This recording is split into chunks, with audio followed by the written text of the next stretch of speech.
His head is right on top of those coals, those flaming coals. His head's like a couple inches away from that. Look how he controls the fire with his hands. Like, his consciousness is one with that fire. And it's not burning the blanket because his bioelectrical, his chi, his prana, is filling up the blanket and it won't let it burn. Because sunlight cannot be burnt by fire. You can't burn sunlight with fire. And he's full of sunlight and earth energy. The negative chi. Negative and positive chi put together makes your consciousness of your awareness, your pure awareness goes up your spine. He controls that. And he doesn't burn because he has so much of that chi coming out of his body that goes into the blanket and keeps it from burning.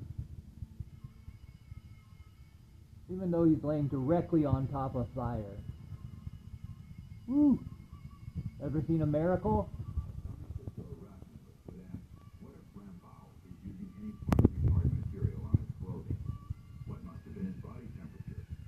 How many of you Christians know the story of Meshach, Shadrach, and Abednego? How many of you know that the king threw them into a fire and they didn't burn?